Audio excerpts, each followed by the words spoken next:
సాక్ష్యం మీకు అందరికీ వినిపించాలని మరి నేను దేవుని యందుని ఎలాగైతే దేవుళ్ళో కూర్చానో ఒకసారి నా సాక్ష్యం మీరు అందరూ వినాలని నేను చెప్తున్నాను. సాక్ష్యమేనండి. మొట్టమొదట మేము అంజల్లో నుంచి వచ్చిందానండి. నా భర్త దేవుడిని నమ్మినాడండి.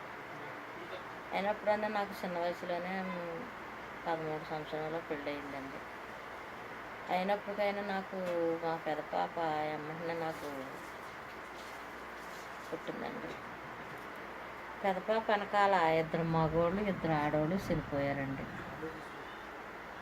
దగ్గర కానుక బాగా దగ్గరగా ఉండి సంవత్సరానికి 2 చొప్పుని అలాగే పుట్టేసి అలాగే 3 రోజులు 4 రోజులు ఉండి చనిపోయేవారండి. అందరూ కూడా నన్ను చూసి ఒక కుక్క కన్నా ఈయనంగా మాట్లాడేవారండి. అటువంటి టైంలో నేను ఎంతో ఏడిశానండి. యా ప్రభా నాకు ఇచ్చి బిడ్డల్ని కరువు చేస్తున్నాం, బిడ్డల్ని కరువు చేస్తున్నాం, ఏంటి ప్రభా అని నేను ఎంతో కన్నీరు కార్చుకొని నా పక్క తడిసిదందుకు ఏడ్చుకుంటేదానండి. అటువంటి టైంలో ఒక్కనొక టైంలో రాజమండ్రి మీటింగ్ అని మా ఆయన తీసుకెళ్ళాడండి. ఆ టైంలో అక్కడ ఒక్క మాట నన్ను రక్షింపబెట్టిందండి. ఏంటంటే నమ్మి రక్షణ పొందిన వారు రక్షింపబడతారు, నమ్మని వారికి శిక్ష విధింపబడుతుంది అని చెప్పి అక్కడ ఒక మాట నా హృదయాన్ని కట్టుకున్నదండి. అయితే రక్షణ అంటే ఇదే కావచ్చు, నేను బాప్తిసం తీసుకోవాలి, అయితే రక్షణ కావచ్చు అని నేను పేరిచ్చి కూడా అందరూ రండి అని చెప్పేసి గబగబా పిలిచారండి. నేను పేరిచ్చానండి. సర్లేని వెళ్ళి ధైర్యంగా వెళ్ళి గోదాట్లో దైవజనులు అందరి ఎదుట నేను ఎంతో బాప్తిసం తీసుకుని నేను నమ్మానండి. విశ్వాసంతో వెళ్ళిపోయి బాప్తిసం పొందానండి గోదావరిలో. ఆ బాప్తిసం పొందిన తర్వాత నాకు మరి భగవంతుడా నువ్వు తీసుకున్న బిడ్డలు నాకు ఇచ్చే తండ్రి, నా భర్త చూస్తే ఒంటిగాడు, మరి నువ్వు తీసుకున్న 4 బిడ్డలు నాకు ఇచ్చే తండ్రి అని నేను తోడిచ్చే ప్రభు అని మొట్టమొదట నేను ఆస్తుల గురించి అంతస్తుల గురించి భూముల పట్ల గురించి ఇల్లు ఆకుల గురించి నేను అడగలేదండి. నేను బిడ్డల కొరకు అడిగానండి. అడిగిన తర్వాత నాకు ఒక పాప పుట్టిందని పాప వెనకాల మళ్ళీ 2 బిడ్డలు కుమారులు ఇచ్చాడు దేవుడు. నా కుమార్తెని ఇచ్చిన తర్వాత పెద్ద కుమార్తె ఉందండి. ఆ కుమార్తె చిన్న కుమార్తెని ఇచ్చాడు. మళ్ళీ చిన్న కుమార్తె వెనకాల మళ్ళీ పెద్దబాబుని చిన్నబాబుని ఇద్దరినే కూడా దగ్గరగా సంవత్సరానికి ఒకరు దేవుడు ఇచ్చేసాడు నాకు బిడ్డలని. నేను ఎంతో ఆనందించి సంతోషించి నేను ఇంకా బలంగా దేవుళ్ళో ఎంతో ఆనందంతో సంతోషపడుతున్నానండి. అలాగ ఉండబోయేటప్పటికి మా పెద్ద పాప పెళ్లి చేశానండి. నాకులాగే 13 సంవత్సరాల్లో ఆ అమ్మాయికి కూడా పెళ్లి చేశానండి. పెళ్లి చేసిన తర్వాత నాకు ఎదురు వచ్చాయండి, శోధనలన్నీ చాలా ఎదురొచ్చాయి. ఆ పిల్ల పెళ్లి చేసిన ఒక 4 నెలలకే నాకు దేవుడు స్పష్టంగా వచ్చి నాకు చెప్పాడండి. 3 గంటల టైంలోని రాత్రికాల సమయంలో, అమ్మ ఉదయాన్నే నీకు 2 గంటల సమయంలో నీ ఒంటి మీద దెబ్బలు పడి సూచనలు ఉన్నాయన్నారండి. ఇదేంటి తండ్రి అని నేను ఇలా పక్క తిరిగానండి. మళ్ళీ చెప్పారండి. మళ్ళీ తండ్రి అని ఇంకో పక్క తిరిగానండి. మళ్ళీ చెప్పారండి. 2 గంటల టయానికి నీ మీద దెబ్బలు పడి సూచనలు ఉన్నాయంటే, ఏ ప్రభా ఏంటి నన్ను ఎవరు కొడతారో, నా భర్త కొట్టడు కదా, నేను ఎవరు గొడవకి వెళ్ళను కదా, ఎవరు రుచి తేను కదా, ఏ ప్రభా నన్ను ఎవరు కొడతారో అని నన్ను అలాగని నాకు ప్రార్థన చేసుకుని ఇంకా లేచిపోయి టీవీలు తయారు చేసి మా ఆయన బయటకు పంపానండి. ఎనమక్కల వ్యాపారం చేసేవారండి. అదే పరిస్థితిలో మా ఆయన వెళ్తా అమ్మ జాగ్రత్త అన్నాడండి. ఏటి నాకు ఎప్పుడు చెప్పిన జాగ్రత్త చెప్పావు ఏటి అని నేను తెల్లకట్టలు చూస్తే నాకు ఇలాగా మరి చెప్పారు తండ్రి అయిన దేవుడు అని నేను ఏంటి ప్రభు అని అలాగే చూశానండి. చూసిన తర్వాత పిల్లల ముగ్గురిని చేసుకుని మంచం మీద పడుకున్నాక వచ్చి 2 గంటల టైంలోని మరి నిజంగా ఎలా పడ్డాయో దెబ్బలు అలాగే కొట్టారండి. కొడితే నేను మరి షాక్ తప్పిపోయినట్టండి. ఈ లోపల నన్ను ఎలా తీసుకెళ్లారో నాకు తెలియదండి. మరి దేవుడే నన్ను మళ్ళీ బిడ్డలో నన్ను కలిపి మరి ఇలా ఉండబోయేటప్పటికి ఏడు ప్రభా ఇలాగ కష్టాలు ఎదురవుతున్నాయి అని నాకు ఎంతో బాధ కలిగి నేను దేవుడిని అడిగానండి.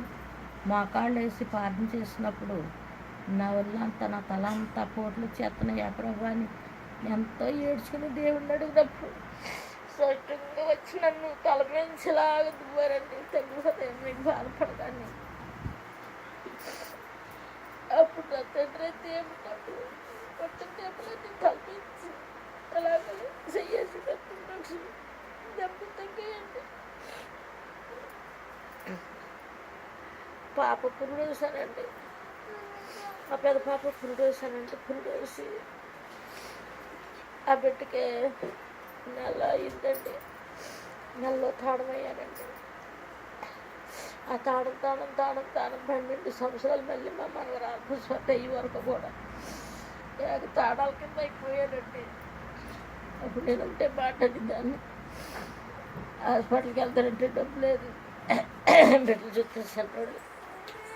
ఆ పిల్ల చూస్తే పురుడు పైన ఈ లోపల తండ్రి బిడ్డలు అడిగాను కాక బిడ్డలు ఇచ్చావు కాక ఆ బిడ్డలకు తల్లిగా నిలబెట్టు తీసుకుంటే నీ రాజ్యంలో చేసుకో తండ్రి. 12 సంవత్సరాలు బట్టి నిల్చున్న రక్తస్రావం స్వస్థపరిచావు. నీకు ఇష్టమైతే నన్ను ముట్టి స్వస్థపరిచు ప్రభా. బిడ్డలు అడిగాను కాక బిడ్డలకు తల్లిగా నిలబెట్టు లేకపోతే తీసుకుంటే నీ రాజ్యంలో తీసుకొని నేను అలాగే 12 సంవత్సరాలు అవుతున్నా. దేవుడు తెలుసు, నాకు తెలుసు అండి, నా భర్త తెలుసు, ఎవరికీ తెలియదు. అటువంటి తిథిలో అలాగుంటుండగా ఇల్లు అమ్మేస్తానన్నాడండి. తలమ్మ తాటెక్కులు ఉండేటప్పుడు అమ్మేస్తానన్నాడండి. అమ్మేసి నేను బాగు చేస్తాను ధర్మాసపడి తీసుకెళ్ళన్నాడండి. నేను చచ్చిపోతే నా బిడ్డలకి ఇల్లు ఉంటుంది, నేను ఇల్లు అమ్మొద్దు అని చెప్పి నేను ఎంతో మా ఆయనతో ఎన్నో మాటలు పడ్డానండి. పడినా నేను అమ్మనవ్వలేదండి. దేవుడి మీద నాకు ఇల్లు కట్టుకున్నామండి, లోగులు కట్టుకున్నాం. ఆ టైంలో ఇంకా నన్ను డాక్టర్ గారి దగ్గర తీసుకెళ్ళి ఆమె నువ్వు చూస్తే బాగా నీరసం అయిపోతున్నావు, పిండేసినాను చెయ్యంతా అన్నాడని డాక్టర్ గారి దగ్గర తీసుకెళ్ళారండి. సర్లే భర్త మాట ఆలకించాలి కదా, ఏ విషయంలోనన్నీ నేను వెళ్ళానండి. ఆయన ఇండేషన్ ఎక్కిస్తా నీకు తగ్గి రోగమే కాదు, నీకు తగ్గదన్నాడండి. అయితే నాకు కోపం వచ్చిందండి. నువ్వు దేవుడు డబ్బులు డాక్టర్ కానీ రోగాలు దేవుడు కాదు కదా, నీ ఇండేషన్ నాకు వద్దు, డబ్బులు అయితే తీసుకొని వచ్చేసామండి. వచ్చేసిన తర్వాత నేను దేవుడి మీద కోపం పడ్డానండి. నాకు ఇల్లు పట్టి విషయంలో గచ్చులు గట్ట చేసుకుంటే ఈ విషయంలో నీరసం వచ్చి అలాగా తీసుకెళ్తే నేను కోపం పడి వచ్చేసానండి. వచ్చి నేను దేవుడి మీద కోపం పడి అలా పడుకున్నానండి. పడుకుంటప్పుడు నేను చేసింది ఒక తప్పండి. గౌరీపట్నం మొక్కానండి. నీ తల్లి మార్గానికి వెళ్తున్నాను, నీ మార్గం విడిచిపెడుతున్నాను, నాకు స్వస్థత కలిగదన్నానండి. అన్నాక అప్పుడు స్పష్టంగా నేను ఉపవాసం చదువుకొని ఉపవాసంతో అలా పడుకుంటూ పోయానండి. స్పష్టంగా దగ్గరికి వచ్చేసాడండి. తాటగారిలాగా వచ్చేసి ఏటమ్మా ప్రతి దానితో చెప్తున్నావు అన్నాడు కదండి. నేను గౌరీపట్నం వచ్చిన బిడ్డలను తీసుకుని వచ్చి నీకు 3 కత్తిరింపులు తలెత్తాను స్వస్థితే అని నేను గౌరీపట్నం మొక్కానండి. ఆ టైంలో నాకు వెంటనే తెల్లారలేదండి. ఓ రోజు అవ్వలేదు, గంట అవ్వలేదు, 2 గంటలు అవ్వలేదు. వెంటనే దగ్గరికి వచ్చి ఆ కునుకులో మగతలో నాకు దేవుడు ఇలా చెప్పాడండి. ఏటమ్మా ప్రతి దానితో చెప్పుతున్నావు అన్నారండి. ఎవరితో చెప్పని దేనితో చెప్పుకుని ఇలా కేకేయండి అన్నానండి. మేకపో జుట్టు ఇచ్చినట్టు 3 కత్తిరింపులు ఇస్తానని చెప్పావు కదా అని అన్నారండి. 3 కత్తిరింపులు ఇస్తానని చెప్పానా, నువ్వు వాళ్ళకి ఇచ్చావా, నీ సిగ్గేసిందా, ఈలోపు నువ్వు సిగ్గెత్తే నన్ను బాగు చేయొచ్చు కదా అన్నానండి. అన్న తర్వాత నా తండ్రి అని దేవుడు ఇంత దోసబద్ద ఇచ్చాడండి. మరి అంతే దోసబద్ద నేను తిన్నాక నాకు దేవుడు స్వస్థ ఇచ్చాడండి. మరి నిజంగా నా తండ్రి దేవుడే నన్ను ఆ దోసబద్ద ఇది ఉడుకునమ్మా నీకు ఏం పర్వాలేదు తినని దోసబద్ద ఇచ్చాడండి. అది తిన్నాక దేవుడు నాకు అమ్మ నీలోకి ఎలాగ పోయిందని నాలోకి ఎలాగ అంతా చెత్తలా దూసేశారండి బయటికి. ఆ రోజు నుంచి ఈ రోజు వరకు నాకు మరి ప్రాణాలు లేకుండా దేవుడు నాకు స్వస్థ ఇచ్చాడండి. ఇదే కాకుండా ఏంటి ప్రభా ఇన్ని కష్టాలు నాకు ఎదురవుతున్నాయని నేను ఎంతో దేవుడికి పడి ఏడ్చినప్పుడు మరి తండ్రి అని దేవుడు ఒక మాట చెప్పాడండి నాకు.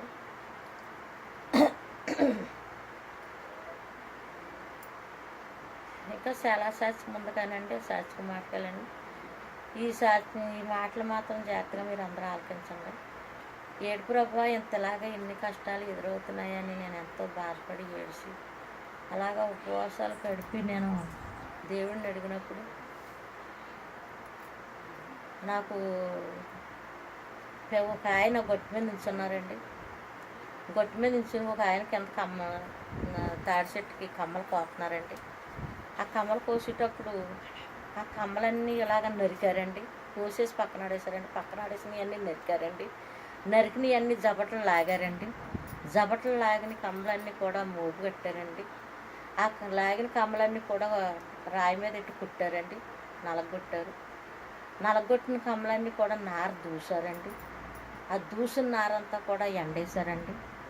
ఎండేసిన నారంతా అది ఇంకా తుక్కున్నదని పీసు బల్లనెట్టి దూశారండి. అందులో తుక్కు లేకుండానే ఆ దూసిన నారంతా కూడా ఆరేశారండి. ఆరేసిన నారంతా పోగు చేశారండి. పోగు చేసిన నారంతా ఇలా కట్టలు కట్టారండి. కట్టలు కట్టిన నారంతా అలా పక్కన పడితే ఒక ఆయన వచ్చి తెల్లటి వస్త్రాలతో ఆ కట్ట ఇలా తీశారండి. ఆ కట్ట చేతితో పెట్టుకుని అమ్మా అన్న కేకేశారండి. అమ్మా పాప అని కేకేశారండి. యాయి గారు అన్న నేను దగ్గరికి వెళ్ళానండి. అమ్మా ఇది కొయ్యబడింది, ఇది నరకబడింది, ఇది లాగబడింది, ఇది నలగబడింది, ఇది దుయ్యబడింది, ఇది ఆరబడింది, ఇది కట్టబడింది. ఇందులో ఎంత ఇలువుగా ఉంటావమ్మా ఇందులో ఎంత ఇలువ ఉందమ్మా తెలుగుగా ఉంటావమ్మా అని చెప్పారండి. సర్లే అని చెప్పి నేను ఇంటికి వచ్చేసానండి. వారు అలా వెళ్ళిపోయారు. మెలికి వచ్చిందండి. ఏడు ప్రభు నాకు ఎలా చూపించావు, ఎలా చెప్పావు తండ్రి అని నేను ఎంతో దేవుడికి లేచి ప్రార్థన చేసుకున్నానండి. చేసుకున్న తర్వాత ఇంకా ఇబ్బందులేంటి కష్టాలేంటి అలా ఎదురవుతూనే ఉన్నాయండి. సంవత్సరానికి 4-5 నా మీదకి వచ్చేవారండి. ఆది పిల్లంతా మమ్మల్ని కేటించినట్టు అయ్యారు. తర్వాత అలాగే ఎన్ని హింసలు శోధనలు గొడవలు గొడవలు అన్నీ పడతానే ఉన్నానండి. ఈ లోపల ప్రభు ఏడు తండ్రి అని నేను దేవుణ్ణి అడిగినప్పుడు సొమ్ము పట్టుకొని నేను బయటికి వెళ్తున్నానండి. బయటికి వెళ్ళి లోపల ఒక కంచి మీద పాము పాగుతుందండి. ఆ ప్యాకెట్ ఏం చేసిందంటే కుడుకోల మీద కోట వేసిందండి. కోట వేసినప్పుడు ఒక ఆవిడ తెచ్చి అయ్యి బాబు తండ్రి నైనో ఇది ఎంత పూట వస్తుందో, ఇది ఎంత బాధ వస్తుందో నీకే తెలుసు తండ్రి అని సొమ్ము పట్టుకుని అలా పెట్టేసి కాలెట్టుకుని ఏడుతున్నానండి. ఏడిసి లోపల ఒక ఆవిడ తెచ్చి ఇంత ఆకు నూరుకొచ్చి ఆ గాయాల్లో ఇలా పడేసేటప్పటికి ఒక ఆయన పక్క నుండి ప్లాస్టిక్ దారాలు ఎలా చేస్తున్నారండి. ఇలా సీరేటప్పటికి ఆ ఆకు ఎప్పుడైతే నా కాలు కంటించారో ఆయన పినెడతాం మొదలెట్టారండి. తోడేస్తాం పినెట్టారండి. పినెట్టి ఆ తోడ ఆ ఆకు ఆ గాయం మానేటప్పటికి ఆయన ఇలా కలుపుతాడేసి పగ్గంతాడు వేసారండి. నా కాలు మానిపోయిందండి. ఆయన తాడు ఇలాగ మన చేస్తాడు ఎలా పట్టుకుంటాం అలా కట్టి చేతితో ఇలా పట్టుకొని ఆ తాడు అమ్మా పాప అని కేకేశారండి. యాయి గారు అన్నానండి. మరి ఈ తాడు నీ భర్త కష్టం అన్నాడండి. ఈ కాలు బాధ నీ ఇంట్లో సంసారం బాధ అని చెప్పాడండి. నాకు దేవుడు స్పష్టంగా చెప్పాడండి. ఈ కాలు బాధ నీ ఇంట్లో సంసారం బాధ, ఈ తాడు నీ భర్త కష్టం అని చెప్పారండి. నాకు దేనికి దానికే నాకు జవాబు చెప్పారండి. కష్టాలు ఎంత ఎదురొస్తున్నాయి తండ్రి అని అడిగినప్పుడేమో నారకట్ట చూపించారండి. కమ్మల పాతతో నరుగుతూ అవి లాగుతూ అవి నలగబడతాం, అవి దుయ్యబడతాం, అవి ఆరబడతాం, అవి కట్టబడతాం. ఆ నారకట్ట పట్టుకుని నాకు చూపించి అమ్మా పాప ఇందులో ఎంత ఇలువుగా ఉన్నావు తెలుగుగా ఉంటావమ్మా బాధపడకన్నారండి. నన్ను అమ్మ అని ఎప్పుడు పిలుస్తారండి నా తండ్రి. మళ్ళీ ఈ పాము పాటేస్తాం, ఇలాగ చూపిస్తాం. ఈ కాలు బాధ నీ ఇంట్లో సంసారం బాధ, ఈ భర్తని తాడు నీ భర్త కష్టం అని ఇలా చెప్పి నాకు ఎంతో నా హృదయాన్ని తండ్రి అని దేవుడే నన్ను ధైర్యపరిచి మరి ఎన్ని శోధనలు ఎదురొచ్చినప్పటికైనా సరే కానీ నన్ను దేవుడు ఇలాగ మాట్లాడి నన్ను ధైర్యపరిచాడండి. తర్వాత ఇలా ధైర్యపరితో ఉండబోయేటప్పటికి ప్రతి విషయంలో దేవుడు మాట్లాడకపోతే మనం ఒక అడుగు కూడా ముందుకు వేయలేమండి. మా ఆయన 30 సంవత్సరాలు అవుతుందండి మేము ఈ సేవలోకి దిగి. ఈ సేవ కూడా నాకు తెలదండి. తెలకపోతే ఒక్కనొక రోజున 1997లో మరి నా పిల్లలు ఒక దిక్కు క్రిస్మస్ పండగకి వెళ్తే వాళ్ళు గెసిరారంటండి. ఏడుతో వచ్చారు. అదే రోజు నేను యాప్రభా ఏంటి నాయన నీ కార్యాల్లో నీ దాసుడు కూడా ఇక్కడ లేకుండా వెళ్ళాడు, మమ్మల్ని ఎవరో పిలుస్తూ లేదని పిల్లలు కూడా ఏడుతూ వచ్చారు. యాప్రభా అని నేను ఏడుతా అలా కన్నీరు కార్చి ప్రార్థన చేశానండి. చేసినప్పుడు స్పష్టంగా వచ్చారండి. 4 పాస్టర్లు వచ్చారని చెప్పి నేను గబగబా భోజనం సిద్ధపడుతున్నానండి. లోపలికి వెళ్ళి తినేసి వచ్చామమ్మా, భోజనం గురించి నువ్వేం పాపెట్టుకో, కానీ ఆయన పుట్టిన కార్యాలు ఇక్కడే చేస్తామమ్మా అని చెప్పారండి. డిసెంబర్ 25ని ఇక్కడే జరిపిస్తామమ్మా, నువ్వేం బాధపడకన్నారండి. బాధపడుతున్నావా, నువ్వు బాధపడకమ్మా అన్నారండి. ఆయన పుట్టిన కార్యం ఏ తారీఖు పుట్టాడో నాకేం తెలియదండి. ఆయన కార్యాల గురించి నాకు తెలియదండి, ఆ సేవ గురించి నాకు తెలియదండి. అలాంటప్పుడు అమ్మ నీ ద్వారాగా 4 మనుషులు పనిలో తీసుకురా అన్నారండి. అయ్యగారు నేను పనిలోకి వెళ్తలేదు, మరి వచ్చుకొని పంపుతాను తీసుకెళ్ళండి అన్నానండి. కాదమ్మా నీ ద్వారాగానే తీసుకురా అన్నారండి. తీసుకొస్తావమ్మా అని అడిగారండి. ఆయన ఎవరో నేను పోల్చలేనండి, ఆ రీతిగా పలకరించారండి. అమ్మ తీసుకొస్తావా ఖచ్చితంగా అన్నారండి. అయ్యగారు నేను చూస్తే పనిలోకి వెళ్తలేదు కాబట్టి మీరు తీసుకురమ్మంటున్నారు కాబట్టి తీసుకొస్తున్నానండి. అదే మాట ప్రకారంగా ఏటి నా తండ్రి ఇలా మాట్లాడారు, 4 మనుషులు నేను పనిలో తీసుకురమ్మన్నారు ఏటా అని నేను పురుగోళ్ళకి ఇలా చెప్పుకున్నానండి. చెప్పుకుంటే తండ్రి అని దేవుడు మరి ఆదివారం నాడు మా ఆయన గారి ఇంటి దగ్గర ఉండిపోయి పార్టీ చేస్తూ ఉండేవాడండి. ఇద్దరం పార్టీ చేసుకుంటూ పోవడండి. అలా పార్టీ చేసుకుంటూ ఉండబోయేటప్పటికి మాకు 2 మనుషులు వచ్చారండి.